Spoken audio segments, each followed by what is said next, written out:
really appreciate, Lance, that introduction about the great virtual programs that you're running for the chapter. I just think that's really admirable. It's really been fun to see TU pivot around the country and pick up, so many more virtual events. They're now doing like virtual stream cleanups where you actually go out on your own and do the stream cleanup and then, post to social media, the fruits of your labors, so to speak, not the kind of fruits you want to eat. But I've always admired the Shrems West Michigan chapter. It was a treat for me to come out with Keith and the rest of the TU staff that were with us and visit with you all last year before the pandemic hit. Awesome to see that you all won the chapter of the year for Michigan, I think in 2019. And one of the reasons I was kind of excited to visit with everybody this evening was I kind of think that Shrems West Michigan it offers the best of what TU has to offer in terms of conservation advocacy, on the ground habitat restoration, youth education, where I think you've got 18 salmon in the classroom programs now, which is awesome.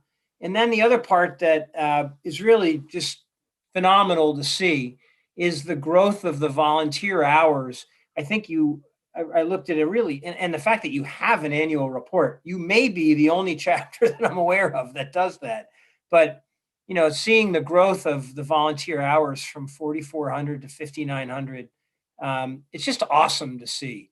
And so I was really looking forward to being able to be with you all tonight and to share a few ideas about what we're doing in Michigan. And some of this you'll be very familiar with, more than I, frankly.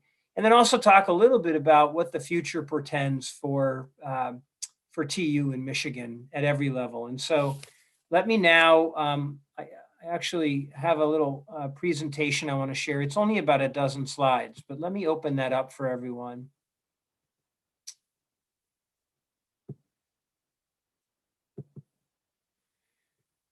Dave, are you seeing my slide up, my cover slide?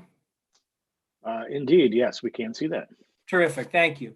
So again, I've just got a few slides. All I'm really doing is celebrating the work today of all of you and of our tremendous staff that we have on the ground.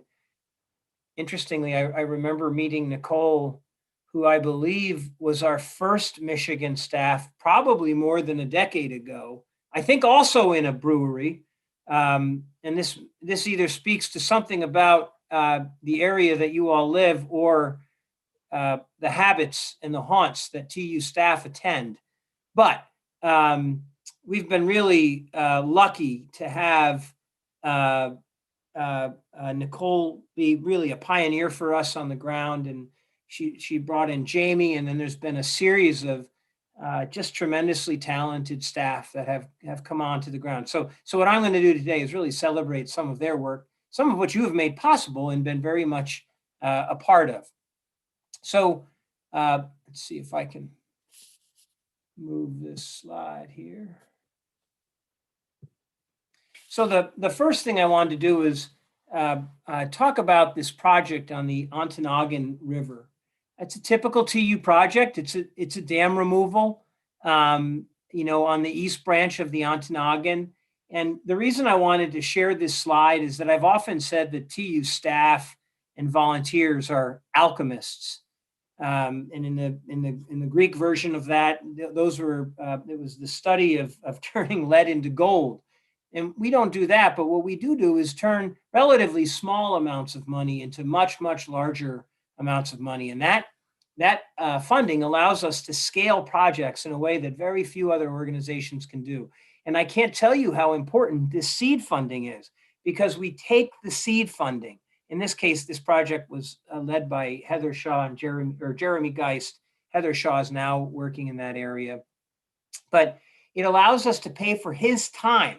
And then what he's able to do is go out and work with our partners at the Forest Service and the National Fish and Wildlife Foundation and other partners and turn a relatively small investment of $23,000, $25,000 into $605,000. And that's when you're able to do things like remove a dam that's blocking passage. We'll have reconnected at the end of this year 67 miles of this river system from the headwaters all the way down to the lake. And that doesn't happen. I mean, I know, I could imagine if I were a chapter president, and I think you all know this because you all made the initial investments in the Rogue, but I would say, well, why would we give $5,000 to a project? Well, because that $5,000 will enable us to turn it into $605,000. And that's the simple answer. But without those relatively small donations, we simply can't do this kind of work that's really vital to our mission. Let me move on to the next slide here. I talked to the Pere Marquette chapter. I think it was last weekend, maybe. I talked to their board, I should say, not the entire chapter, but they are they're sort of more of a fledgling chapter. They've only been in re-existence for about 6 or 7 years, but they've got great passion, great energy. It's a tremendous fishery, as all of you know. It's one of the fabled Michigan fisheries that we have. And one of the things that they did, and we had help from, as we often do, everything we do, we often talk about. One of the things that we did, but it's the royal we. Because in this case, for example, the Chicago Anglers Club has contributed to this project. The Elliott Donnelly chapter in Chicago has contributed. But Jake Lemon went out and with a bunch of volunteers, and they did these red surveys. And what we were trying to do is to understand where we're seeing a lot of spawning and rearing habitat. And what I want to draw your attention to on this slide is, these are small, forgive me if you're on a laptop like I am, but if you look at like block 17, I believe that is the Baldwin River.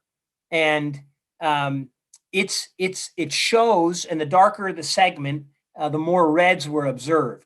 And it shows how absolutely vital these headwater habitats are as cold water refuges, as thermal refuges, and as spawning and rearing habitats. So you're going to hear me talk, I just did in the previous slide, talk about how many river miles we reconnected. The reason that's so important is as the climate changes, as summers get warmer, as droughts become more prolonged, those headwater systems are going to become ever more important. And it's absolutely vital that we're doing restoration in those places and allowing fish to access from the main stem in the Pere Marquette, which might tend to get warmer over time, and find suitable refuge in these headwater systems. And so that's why when you hear me talking about reconnecting river systems, why that's so important. And the vitality of this project is it's showing us where we need to work in the future. And the beauty of our community science efforts around the country is that it allows anglers of all stripes. You don't have to be, you could be like me, you could be an American literature and a political science major, and you can still show up. And Jake and others will teach you what you need to know to be able to go out and help us conduct the kind of science that's actionable. And it helps the chapter understand, okay, this is where we ought to focus. And it helps us as a national organization understand where we ought to be trying to drive our partners to focus as well, to protect these really vital refugia, which are often found in these smaller systems, which have a lot of springs, but are often bisected by perched culverts, for example. The pipes that run underneath every road in America that isn't lucky enough to have a bridge. And often they become perched. And so what happens is the fish, they can't move in response to flood or drought, or increasingly in the West, fire. So this is just a little schematic that Keith prepared for me. Keith Curley is on the call tonight. I saw he's our awesome VP for Eastern Conservation. Keith started as an intern with me 16, 17 years ago. We both had a lot more hair then, but I know that the passion hasn't diminished in either of us for the work that we do, and couldn't be more pleased to have Keith leading the charge in the East. But this just gives you a sense of the growth of the staff and the projects that we're working on as a national organization in Michigan. I remember years ago when I ran the conservation programs for TU, I used to frequently hear from Michigan members, saying, this is embarrassing. You all are, you're founded in Michigan, Art Newman is still here. And yet you don't even have a staff presence. Well, we changed that by bringing in Nicole and then have happily added more and more staff. And I think the future looks bright in terms of our ability to bring more people in to do more of our mission work in the state in conjunction with our chapters. And we'll talk more about that as we go on. But this is a good schematic just to sort of give you a sense of where we're operating across the state. I got Keith, speaking of Keith, he emailed me this picture, I think the probably a few minutes after we got it. This is a salmon that's passing upstream on the Muskegon River. I haven't been to the Muskegon, but this is like minutes after the construction. They still have the silt fence up above the construction of the bridge. But what we did is we replaced these two perch culverts on the upper left, typical. It's kind of thing you see all over the West, all over the Midwest, all over the East, with a bridge. And it was literally, I'm an angler, so maybe I'm exaggerating a little bit, but moments after completion of the project, we actually saw a large salmon move upstream. It just shows that how resilient these fish are, and how if we just give them half a chance, they'll respond to our restoration work.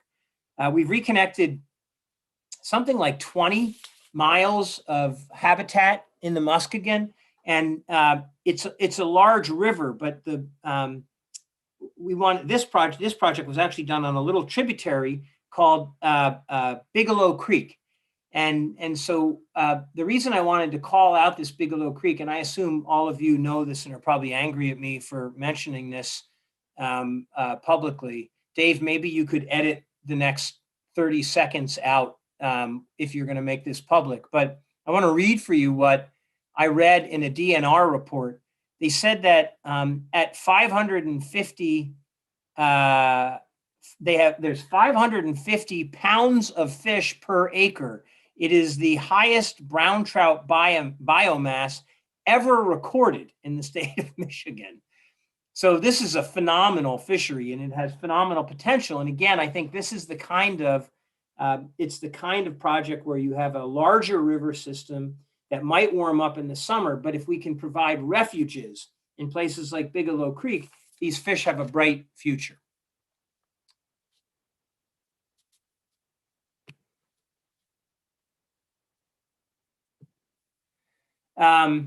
Just another very familiar river system, the Manistee.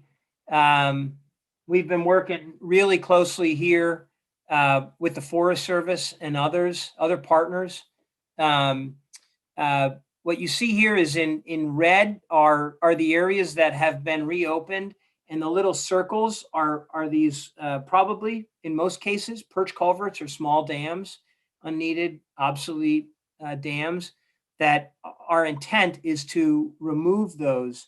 And we've reconnected in the Manistee system over 35 miles already of accessible habitat for fish that was previously inaccessible because of culverts or other blockages. And our plan is to do probably about another 20 miles this year. And again, by reconnecting these systems, we allow fish to move in response to these big stochastic events that are happening with ever more frequency now, the floods and the droughts and the fires in some places. And that's going to be absolutely vital in terms of helping them to persist through these changes and helping to recover the natural resilience of these river systems. On the Pere Marquette, again, I just spoke to their chapter last week. They're a new chapter, but they're already off to a great start. They told me they wanted to raise $100,000 to do project work. And I said, you could do that, or you could just give Jeremy Geist $15,000 to $20,000 and he'll go raise $250,000 for you. And I want to leave you with that message very seriously, because that is what the TU staff do. And increasingly around the country, we're finding the better resource chapters, investing in the staff, and then developing a set of shared priorities with the staff. And then, unlike you all who have full-time jobs to go to or full-time lives to attend to outside of TU, we at TU, we're paid to do this. And our job is to go out and find the funds from the Forest Service or the National Fish and Wildlife Foundation or the Fish and Wildlife Service or private donors. So we can create that leverage that allows us to operate at the scale that, we absolutely have to operate at to succeed. In the Pere Marquette, one of the problems that they have, Michigan is not unique around the country. In the early parts of the century, actually it was the last century, the timber companies, they marched right up these river systems. And in many cases, they actually they clear cut down to the river's edge, but then they would also dam the river sometimes and blow the dam so all the logs could float out downstream to larger rivers where they'd move them to market and to mills. And so part of what we do in some of these systems is we're accelerating nature is basically what we're doing. And we're trying to recreate that large wood component. If we're all anglers, and I assume probably most of us on this call are anglers. If you go to a spot, you look upstream and you see a log jam, the first place you cast is to that log jam because that's where the fish hold. They need that holding habitat. And so we've been working on the Pere Marquette. It's kind of cool. It's managing wood for anglers and boaters, because a lot of times what happens is if you get a tree fall across the river, the boaters will come through with chainsaws and they'll cut all the wood out, which is terrible for the fish. So we go in there and we help to actually manipulate the wood so that it allows for boat passage, but provides functionality for large woody debris to help fish with spawning and rearing habitat and providing holding cover for fish as well. I mentioned the Rogue earlier. This is one of my favorite projects in all of the organization.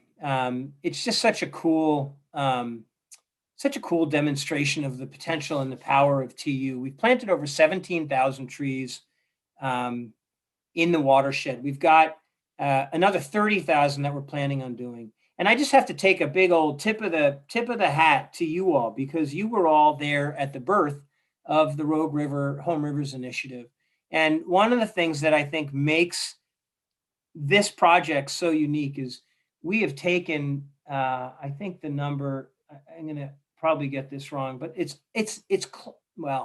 I think it's like 7,000 kids, maybe 8,000 kids from these communities have participated in creating like rain gardens. I visited this project back before the pandemic and saw these super cool rain gardens, and they were paying high school kids during the summer to go out and maintain these gardens and to do riparian replantings. You can see a couple of images of that and a couple of happy kids down below. But what happens is these kids, they go back home and they tell their parents about the work that they've done.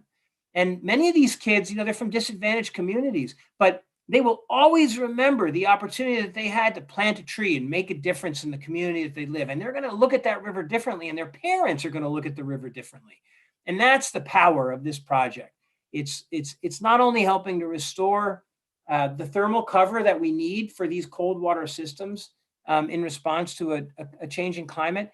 I actually think that's the less important thing it's doing. It's engaging the community in the care and recovery of the river that defines the community. A series of communities. And that's incredibly powerful work. And you all ought to take a bow, because you made that happen and have continued to support it.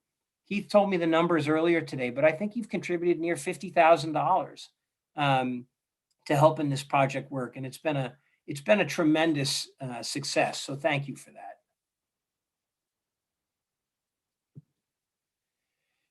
The Asian carp, we're all familiar with the Asian carp. I'm at my parents' house today, and the Wi-Fi is a little sketchy here. I wanted to show this super cool video some of you have probably seen of these crazy fools that stand at the bow of a boat in waters that are infested with Asian carp, and they bow hunt for them. And every fourth shot or so, they'll get hit across the face with a 20-pound carp. Well, it's no laughing matter. This is a really serious issue. And TU's been working hard on it. Taylor Ritterbush has really been a superstar for us helping to advocate to basically put in some to keep the Asian carp from getting into the Great Lakes, where they could just be tremendously disruptive. And I'm happy to say that through the what we call the WRDA Act, the Water Resources Development Act, Congress has authorized a barrier that you've all probably heard about many times at the Brandon Road Lock and Dam. And it's a multifaceted barrier. It's got like acoustic barriers. It's got physical barriers, all kinds of barriers. In the meantime, what they've been doing is applying commercial fishing techniques to these fish to, catch as many of these fish as possible. And the good news, it's a good news, bad news story. The good news is there's not a stock of fish that we haven't figured out how to overfish in the history of this country. We know how to do this. And so we're applying those techniques, but it's not enough. We have to get these barriers up, and we will. And, I love this. When Taylor told me this, I just absolutely loved it. They're serving these invasive Asian carp in fish patties at Michigan State. So I don't know about the politics of this. This may be a major error on my part, but if there was one reason to encourage my kid to go to Michigan over Michigan State, it's so they wouldn't have to eat the Asian carp fish patties. But it's really good news right now. We've got a design agreement with the states and with the Corps of Engineers. We're in the process, going through the EIS process and the design phase. And, there was some conflict between Illinois and Michigan stepped up and said, hey, we're going to help cost share this thing with you, so you don't have to bear the full brunt of the match. And it's been a great process so far. The fish are not yet in the lakes, and our hope is that we're going to make sure that they never get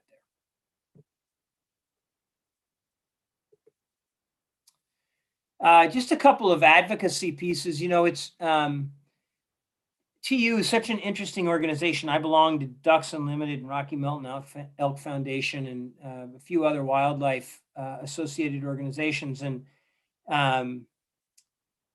they do a lot of great habitat restoration. And sometimes they even do habitat acquisition, acquiring easing or acquiring private lands for conservation purposes.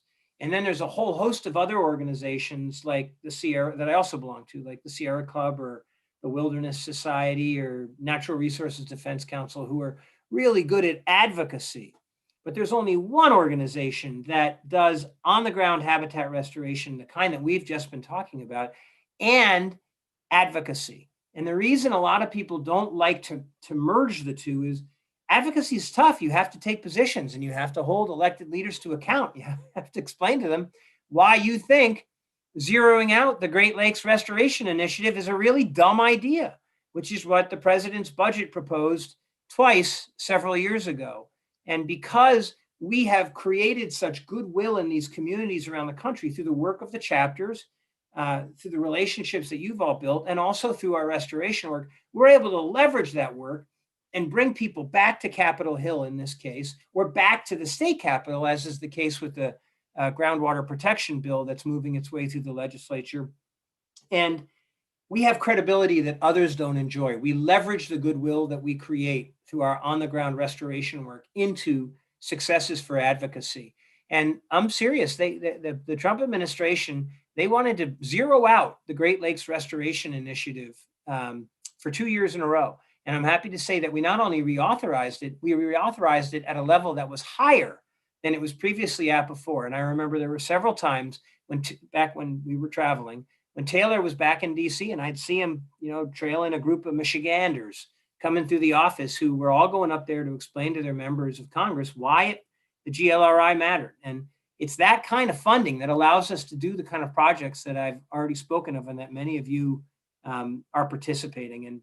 The groundwater protection bill is super important. TU's been a stalwart at the state level. Many of you chapter leaders are probably intimately involved in that, but it will basically help us to regulate groundwater withdrawals. So it's not the Wild West out there when a Nestle or a Perrier or somebody wants to build a water bottling plant or otherwise remove water for other reasons. It ought to be a regulated use. It ought to be logical and straightforward. And TU's really been a leader at the local and the state level in driving that conversation. And it's been impressive to see.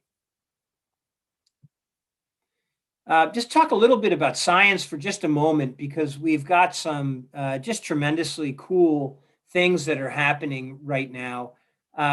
You've all probably been annoyed by the proliferation of not androids, so flying things you control with a handheld thing. What are they called again? Drones? Drones. Thank you, Dave. Thank God. It's happening at an increasing pace for me. So you've seen these drones, they fly around. You're like, what the heck are these people looking at? Well, we've been able to mount cameras, infrared cameras to these drones. And what you see in the image on the right, on the left is just, it's an aerial shot of a stream, typical, right? And on the right, you can see the cold water influence, and you can see how important that cold water influence is from this little tributary. And so even though many anglers, and Jake, by the way, is one of the people who was helping to pioneer this, even though many anglers are saying, no, we want you to work in the bigger rivers, right? We want you to work down there where we catch fish. The fact is that if we don't work on these smaller tributaries, there won't be fish. And this just shows how important these smaller systems are for cold water inputs, for spring-fed systems that can help these fish to sustain themselves through July and August when it starts to get, really, really hot. Michigan is right at ground zero of some tremendously cool science stuff that TU is developing, and that's the way it should be. Our founding state should be at the forefront, but we've also developed these mayfly sensors in cooperation with the Trout Water Research Center. So USGS does a tremendous job of coming up with these water monitoring stations, but they cost like $50,000 to deploy, and then they cost another $15,000 a year to maintain. And what we've been able to do is work with Stroud and come up with these mayfly stations, which are, they're really small. They're like 4 feet tall. They're very unobtrusive, and they can capture much of the same data that USGS is capturing. And they're creating an environmental baseline around in different parts of the country. It would be, even for me, it would be an overstatement to say around the country, but they are a hugely excellent option for us as an organization to invest in at the chapter level. So you can find out what's happening on your home waters and then make better decisions about, hey, look, there's an issue here. There's too much turbidity here. There's too much sediment here. This is a super good cold water refuge. We ought to talk to that landowner about easing his property or her property. So it's just tremendous advances in science, whether it's drone technology or mayflies. This proliferation of citizen science across the region it's been tremendous to watch and to celebrate.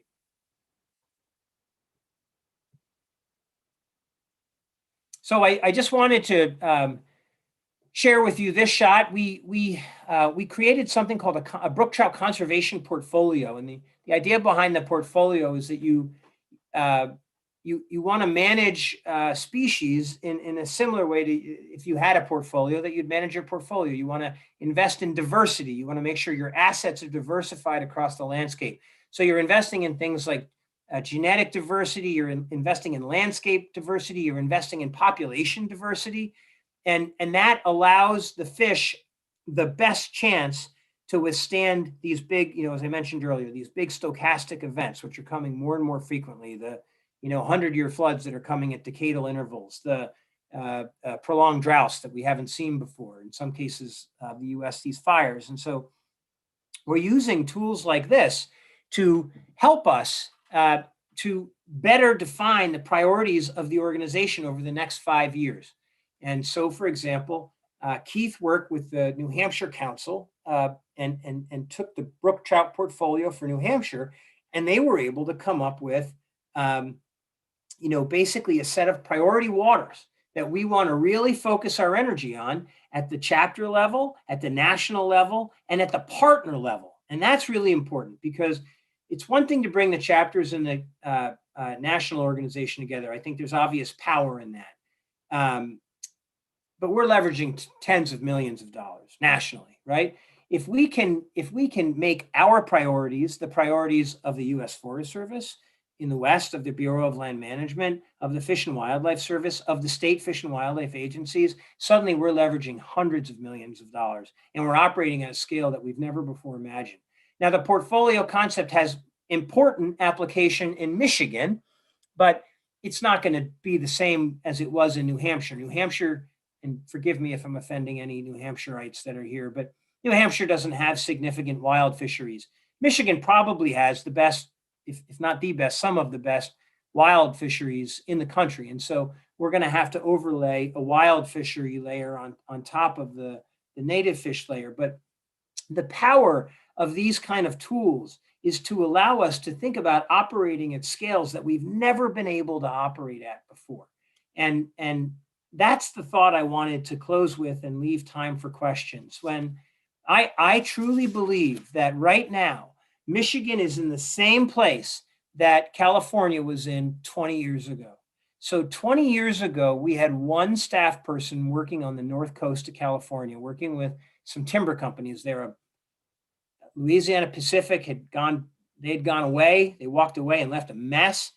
It was bought by the Fisher family, at least these properties on the north coast of California. And we started with one staff person. And over the past 20 years, we've invested over $28 million in that basin. In the driftless, when I became around the time I became the CEO 10 years ago, we used to do a couple of episodic projects hither and yon in the driftless, largely driven by chapters. Today, we're doing about 20 miles of restoration per year. We've invested over $50 million in the driftless. And what that means, by the way, in the driftless, and all of you who fish there are going to be equally angry at me as the others were at me for revealing some of those creeks earlier. But we typically see about 200 to 300 fish per mile pre-restoration. And then a year after restoration, we see a tenfold increase in fish biomass. That's 2,000 to 3,000 fish per mile. And we're doing 20 miles a year now. And that is operating at the kind of scale that can make a big difference. You look at the west branch of the Susquehanna. This is a river that was dead. It was dead from acid mine drainage. And 20 years ago, we started working there with partners, with dozens of partners. It's not just us, but it's with dozens of partners. And we saw from 20 years ago to today, we've recreated over 215 miles of cold water habitat that was lifeless. It was previously dead, including 30 miles on the main stem of the west branch of the Susquehanna. And that started all from this little place called Kettle Creek. So the west branch of the Susquehanna drains I think it's like 30 or 40% of the Commonwealth of Pennsylvania. Kettle Creek is this tiny little watershed it comprises less than 10% of the west branch. And we pioneered some methods there for acid mine drainage and acid mine treatment that we then exported to the west branch in conjunction with a lot of partners. And from that work, we've seen over 200 miles in fish in water that was lifeless that now has trout, including 6 miles on Kettle Creek, where we now have naturally reproducing native brook trout, which have recolonized areas that were dead for a century. And that's the promise I see in Michigan. I think we're operating now at a scale that we've never been able to operate at before because of the staff capacity we have. And I don't see that stopping. I see us continuing to invest in the state and in this area. And I just think the future looks really, really bright for TU in Michigan, based on everything that's happened so far in the state, based on the terrific relationship that we have with the chapters and the staff and the grassroots, and based on the fishery potential. And so, Lance, with that, maybe I'll stop sharing and stop talking and see if others have questions. Well, Chris, I have a question to start you off here. I found it really interesting that your Ontonagon project actually had sourced $10,000 from Patagonia. How did that happen? We asked them for money. I don't know. I don't know the answer. My I do. My understanding was that People know. they didn't like organizations that that actually raised fish, that had hatchery. Yeah, Keith, I think Keith probably has an answer for that, Okay. Lance. Yeah, Lance, that was raised by the Elliott Donnelly chapter through their relationship with the Patagonia store in Chicago. So I know what you're talking about. We run across that sometimes, and it didn't come up in that case. Well, it's nice to see. I think that might be a first. There's been a couple other places around the country, and things are getting better with Patagonia. They just signed on to a campaign that we've initiated with TU businesses to support Congressman Simpson's proposal to take out the Snake River dams to bring back Idaho's salmon and steelhead. And they were one of the first people to sign on. So I think that relationship's getting better. Good. Good. Let's see. Do we have any other questions? Somebody was asking questions out there. Yeah. There is one question, but I'll let everybody know that you can unmute yourself if you'd like at this point and ask questions. But John has written one into the chat, and this may be a tough one to answer. But he asks, "Is there a place to access or view the high priority brook trout streams in Michigan?" It looked like there was a pretty interesting map earlier. One of the last slides you had about brook trout. Yeah, again, Keith can answer. Yeah, I can take that one too. Yeah. So that's a draft map. The mapping is in beta right now and is being worked on, should be available more widely after the kinks are ironed out in a matter of months. I'm not sure exactly, Nicole, you may know with more specificity, but that's coming soon. That was a little sneak preview, but that's just a draft. I'm sure we're going to find bugs along the way, but we'll release it more broadly once we've addressed those. Yeah, the plan is to have the map out to the public in May. Just in time for fishing season. Chris, I do have a question too. How is the strategic planning process coming? I was able to join in a couple of sessions, so I'm curious as to how that is. Is there an outcome yet at this point? Yeah, Lance, there has been. The board approved a and also if I can get from you or Dave everybody's emails on this call, if you're able to have captured those, I'll send it to everybody. But we developed essentially a 4-page strategic plan framework, and we're developing now, which the board approved recently, and we're developing now a much more rigorous, much more detailed than we've ever done before implementation plan that, assigns when things will happen, who's responsible for them, how much they'll cost. We've never done that before. I'm embarrassed to say that, being the CEO, but it was the most rigorous planning process we've ever had at TU since I've been here. I must have had over a dozen meetings with chapters and councils, chapter leaders and council leaders. We had a steering committee that was comprised of volunteers, some staff, and board members. It was just a really good, rigorous process. And there's 3 big ideas in the plan. One is creating this network of a shared agenda. And it's all based on the kind of the Tom Sawyer approach to conservation. Remember the story where I think Tom Sawyer gets in trouble with his Aunt Polly and he's made to go whitewash the fence on a hot summer day. And then he pretends to have so much fun doing it that Huck and all of his friends help him to paint the fence. Well, that's what we want. We want to get the DNR painting our fence. We want to get state and federal agencies painting our fence. We want to get partner organizations painting the same fence that we want to paint. And so that's the first part. And we have the tools and the technology now to do that in a way that we couldn't just 5 years ago. The second thing is, right now, I bet you if I asked you, all of you, if you're satisfied with our membership marketing program, i.e. our direct mail program, I'm pretty confident 95% of you would say no. And so we have this highly transactional membership model right now. If you write $35, a $35 check, you'll get a hat, not this hat, but you'll get a hat and you'll get 13 flies. And if you write $1,000 check, we'll send you a fly rod.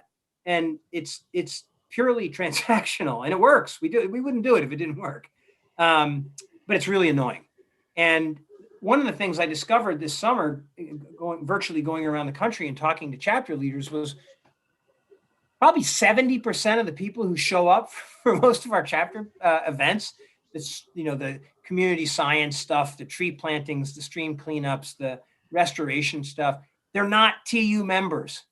And they come in, they interact with us, and then they go away. Now, some chapters do a good job of continuing to interact with those people. Others don't.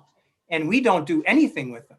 But imagine if we had a membership model that was based purely on engagement. Yeah, we're going to continue to shake, especially all of you, down for your $35 because we need that money. And more importantly, we're going to start asking you increasingly to be thinking about including TU in your estate plans, because that's how we ensure the long-term viability of the organization, by building a plan giving program. But what if we said, by virtue of showing up, coming to a fun run, coming to a stream cleanup, coming to a water quality monitoring project, we're going to make you a supporter or a friend of Trout Unlimited. And we're going to have a sophisticated enough back-end system, what they call a CRM, a constituent relationship management system or database, where, if Lance Climby comes and he says, well, I really care about the Rogue River, and I showed up for a stream cleanup on the Rogue River. And we know that Lance then cares about the Rogue. He cares about, Western Michigan. He cares about stream cleanups. He cares about citizen science, maybe. And then instead of marketing these incessant direct mail appeals, which do nothing but antagonize and annoy people, we sent out blogs from Jake about cool community science projects, or a tree planting opportunity that, Nicole is running, or a stream cleanup project that the chapter's running. And you started getting information like that about TU, that's going to change your perspective on the organization. It's going to make you nod your head at the end of the year when you're sitting down at the kitchen table and thinking about how to use your Venmo to send money to places. Where do you want? Well, I'm going to send it to that organization. And maybe we make one appeal a year. Maybe we don't. But it's a fundamentally different model that's based on engagement. And the good news is we're doing it. We don't have the technology now. We don't have the muscle memory. But the engagement is the hard part. There are many conservation organizations that would die to have the kind of engagement that we do already have. It's in our DNA. Now we need to bring the technology and the staff together so that we can market based on people's interests rather than trying to shake them down to send a check in. Oh, and the third thing, sorry, it's really the most important for Keith and Nicole, is finally making the investments in the people and the systems and the technology to take this work to scale. We've been growing over the past 10 years at about 14% per year, which is awesome. But one of the ways that we've been doing it is it's on the cheap, right? When I started at TU, we had 22 staff in the national office and eight staff spread around the country. Today, we have 25 staff in the national office and 240 spread around the country. I made a decision that we were going to put our people where the fish were and where the members were. And I think that was the right decision. I really do. But now we need to invest, make some basic investments in technology, in staffing and like finance staffing, in accounting, in project management software. We have like 100, maybe 150 Nicoles and Jamies who are out there who are basically, they're running little construction companies and they're managing these construction companies on spreadsheets that don't integrate back to a unified financial system. And we need to change that. It's time we get serious enough about the work we do and take this thing to scale. I mean, I want us to be over $100 million in 5 years. And there's no reason we can't do that. But I think we might have to take a year or two, slow down a little bit, make some basic investments in the people and the systems and the technology. And so those three things, that shared vision, the new engagement model, and the making those basic investments are really the core of the strategic plan. I do have another question regarding membership marketing. There seems to be a big emphasis on new members, and I ran member organizations for over 30 years. Is there going to be possibly something done in the area of retention, perhaps an incentive for local chapters to reach out and retain members for financial consideration from national? Yeah, it's a big issue for us, Lance. We actually do okay in retention, right? We're better than our cohort in terms of retention, but we lose, this is it's vital that I get this right, but I can't remember. And Keith, if you remember from a board meeting, let me know, but we lose I think it's 40% of our members after year one. If we can hold on to members for 3 years, the retention is way high. And you all are probably, symbolic of that. You've all hung around, even though you've been annoyed by our direct mail program. And so, yeah, retention is going to be a big deal, Lance. I mean, if we could up the retention levels by 10, 15%, just to be the best in the business, our membership levels would skyrocket. I think that's an area to explore. I describe TU chapters as the poor 1099 stepchildren of National. So. That's pretty good. Chris, I'm curious, is National TU aware of the Fish Pass project on the Boardman River up near Traverse City? And if so, is there any national involvement in that? I know there are a lot of agencies and NGOs that are involved, and there's a lot of, like anything new, there's controversy going on. But is National TU at all aware of and involved in that project? Thanks, Jim. I'm going to let Keith answer that, but I will tell you, if you're an advocate for the Boardman, I wanted to do the Boardman before we did the Rogue, but I got outvoted. But Keith, can you give us an update on the Boardman? Boo. I'm booing you over here, Chris. Yeah, so no, I can't give an update because I think you all probably know more or as much as we do. Certainly aware of it. And I know that Brian Burrows is tracking it, and talk to Brian about it sometimes. So not seeking to get out in front of Brian on it or the local chapter on it, but staying apprised. Do people even know what that project is? The people that are involved in it and the ones that are keeping abreast of it sure do, but in general, I don't think people outstate who aren't familiar with the Boardman have a clue what's going on there. My understanding is that it's actually going to be manually passed fish over the barrier. They don't know, Lance. That's what some of the controversy is. This is going to be a learn as you go project, as it's being described. It could be visual, it could be manual, it could be electronic, it could be a combination of any one of those or all of those. But I've sat in on a couple of public meetings up there, and the individuals who are intimately involved were the first ones to say that this is something very new, and even we don't know how it's going to work, not in terms of will it work or not, but how are we going to make it work? So Again, it's almost a learn as you go project. And I will say, living up here in Northwest Michigan, the project is on hold. There was a local TC citizen that filed a lawsuit as an unlawful taking of city parkland for the project. So it is on hold.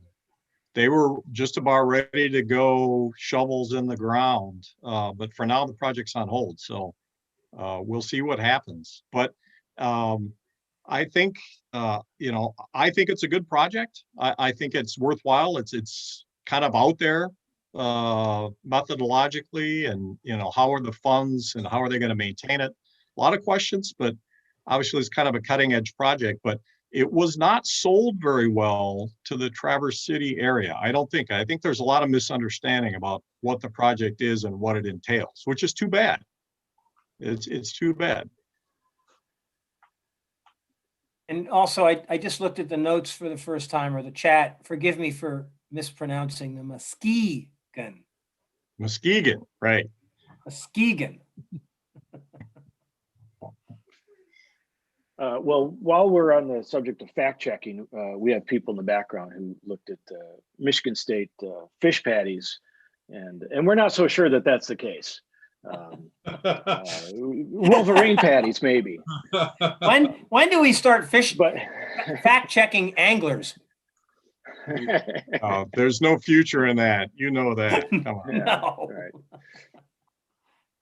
Hey, Chris, I have kind of a big cloud picture question for you. And it kind of goes to this thing, the wild versus native. Obviously, TU is involved across the United States, and that question differs tremendously from region to region. So how do you see that unfolding in the Great Lakes over, say, the next 5 or 10 years? Where do we the go? Great Lakes, that's a great question. I mean, the Great Lakes is, as I said earlier, it's unique. I would argue that the Great Lakes probably has some of the best wild trout fisheries and wild fisheries, period, trout and salmon in the country. So I actually wrote about this because I wanted to kind of put a marker out there before we began the strategic planning process last summer. And I don't know if you saw it, Greg, or not, but I did, yeah. yeah. And so essentially, this is the sort of simplistic rubric that I have kind of thought about this issue in. You know, TU's about wild and native fish, but native fish come first. And if wild fish interfere with native fish, we're going to lean toward the native fish. Wild, naturally reproducing fish that have the habitat conditions sufficient to allow them to continue and that don't interfere with native fish are kind of the second priority. And, you know, TU is not going to advocate for put and take fisheries, but I'm a former put and take guy who got into conservation because I discovered that there were places where river conditions were such that they were naturally reproducing fish. And then I learned, oh, I didn't know rainbows didn't come from here. So I headed higher up into the mountains and I discovered brook trout, and, you know, which is where my passion lies today. But I think that's kind of the descending order of how we look at these issues. But you're right. I mean, Michigan is tougher than most states because, I mean, you have such incredible wild trout fish, wild salmonid fisheries. Yeah, and I think, you know, some of the wild fisheries, not necessarily native fisheries, are the ones that are economically most productive, which No question. is a separate issue, I guess. No question. It drives decision making. Yep. But I do, and again, I'm not shy about this, and I feel strongly about it. And I don't want to get into an argument, obviously, but I do think we have an obligation. There's so few anglers who really understand wild and native fish. And when you have these relic populations of these native fish that are hanging on, if we're not going to speak for them, who will? And so that's why, you know, to me, the native fish sit atop the pyramid, and then we move down the line. Yeah, excellent. So along those lines, are you familiar with what the ideas are around the grayling? You know, I've read a little bit about that, Larry, but I don't know. I'd love to hear more about it.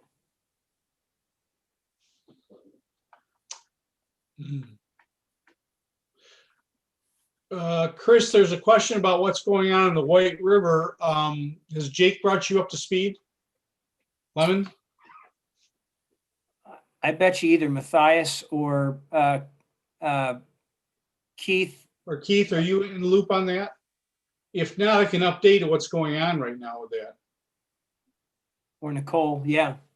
Love to hear it. Yeah, Nicole's part of this. Jake Lemon's part of this. We've been working behind the scenes for about 3 years to put a watershed group together. The White River has a lot of potential. And about 3 weeks ago, the Fremont Foundation has jumped in as a founding member of one of that, what we're calling the White River Collaborative, facilitated a meeting that incorporated about 49 different organizations and local governments in 5 counties in the entire watershed, develop goals and objectives for the White River. The reality is if there's 2 dams on the White, if those 2 dams can come out, we can restore 65 miles of cold water trout habitat and essentially create a river as with as much quality as the PM has right now. It's pretty staggering the potential that goes there. So we've gotten a lot of interest. It's nice because we have guides, we have business owners, township governments, village governments, city governments. So it's pretty exciting process to get into. So What's not to like about that? That sounds awesome.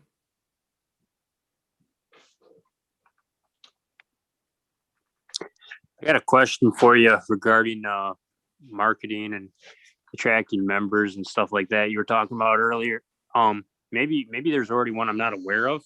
Has there been any discussion about TU kind of making like a weekly podcast or anything along those lines? I know some of the other organizations do it. Seems like a good way to just kind of get a weekly message out and kind of keep track of what's going on around. John, that's a great question. I used to do one for about, I don't know, probably 3 years. I did one and we stopped, and I've wanted to resurrect it. I think people are so busy that it's one of these things I'm going to have to figure out, how to make it out of a box so I'm not burdening anyone. But I agree with you. I don't write a blog every week, but I do pretty close. And there's no shortage of incredible stories across TU. And, I'll look harder into whether or not we should do a podcast. I know the Five Rivers community just started one. That's our, college age, conservation program. But it's a really good idea, and it's one we probably should look into. And, I did a piece this past week on Sharon Lance, who's a former trustee from Colorado. And I referenced one of the old podcasts, and I went back and listened to it. And, the funny thing is it was like 8 minutes long. It's not that hard to do it. And the stories, they tell themselves practically, if you know how to ask the right questions. So stay tuned for that, I guess, is the short answer. And it's a good suggestion. Thank you.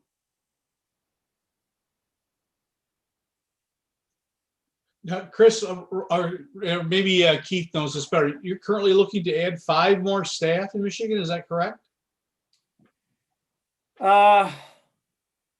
Keith, why don't you take that one? That's news to me, Lance. Oh, okay. I just thought I've helped push out job postings from Trout Unlimited National a couple weeks ago. That's why I asked. Oh, seasonal positions. Oh, Yeah. seasonal. Right. Field techs. All right. Got it. Sorry. Fair enough. Yeah. Seasonals, that makes sense. Keith, Okay. have you shared the idea about with the chapter and the other chapters about how we're going to disband all the chapters? I'm kidding. That was a joke. Sorry, I didn't keep the straight face long enough to let that one sink in, Chris. Just kidding. Well, is there anybody else have a question for Chris? Well, Chris, I want to thank you very much for coming tonight. Thanks everybody for joining us. Be sure to remember to put this on your calendars for April 13th at 7 p.m. We will have Dr. Brian Burrows and Dan Eichinger, from the DNR director, with us. Be a good follow-up to this one, and then we get into nuts and bolts of the 2 shows after that with the people on the ground doing the work. So I'm looking forward to those as well. Thanks, everybody. Really appreciate everything you all do. All right. Thanks, Thank you, thanks, Chris. Chris. Thanks, Lance. Thanks, Dave. Chris. Thanks, everybody. Thank you, Lance. Take care.